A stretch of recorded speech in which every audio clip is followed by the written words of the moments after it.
Hello friends, welcome back to my channel. আজকে আমি কড়াইশুটির কচুরির রেসিপি তোমাদের সাথে শেয়ার করব।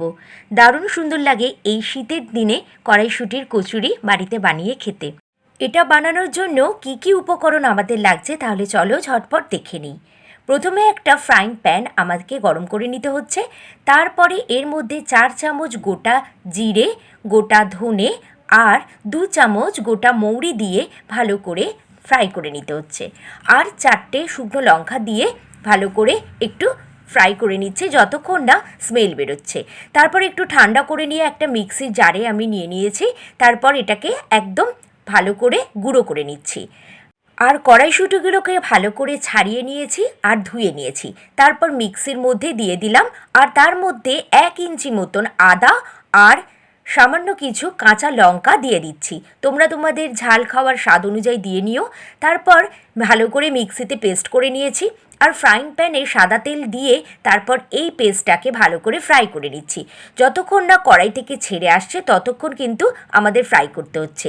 আর এর মধ্যে স্বাদ মতন চিনি আর নুন দিয়ে নিচ্ছি। আর দিচ্ছি যে মশলাটাকে গুঁড়ো করে নিয়েছিলাম সেটা আমি এখানে 2 টেবিল স্পুন দিয়েছি। আর দিয়েছি গোলমরিচের গুঁড়ো আর দিচ্ছি স্বাদ মতন হিংটা এখানে আমি 1/2 চামচ অ্যাড করেছি। যতক্ষণ না কড়াই থেকে এটা ভালোভাবে ছেড়ে আসছে ততক্ষণ কিন্তু আমাদের এটা কষিয়ে নিতে হচ্ছে। কষাতে হবে একটু মিডিয়াম ফ্লেমে গ্যাসের রেখে এটা আমরা কষিয়ে নিয়ে ঠান্ডা করার জন্য এক সাইডে রেখে দিচ্ছি। এরপরে ময়দাটা মেখে নিচ্ছি। 2 কাপ ময়দা আমি এখানে নিয়েছি।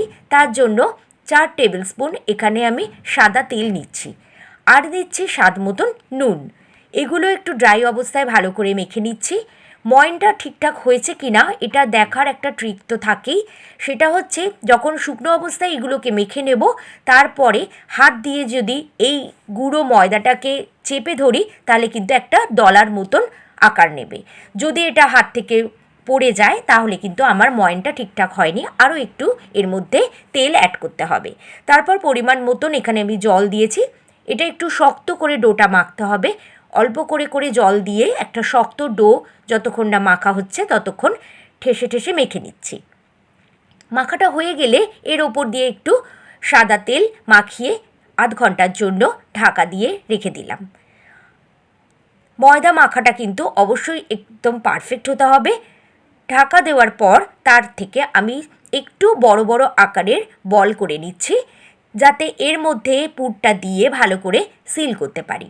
সাধারণ লুচির থেকে একটু বড় আকারের বলগুলো করে নেওয়ার পর আমি এগুলোকে একটা হাতের সাহায্যে বাটির শেপ দিচ্ছি যাতে আমি এর মধ্যে একটা কড়াইশুঁটির বল ভালো করে ভরে দিতে পারি।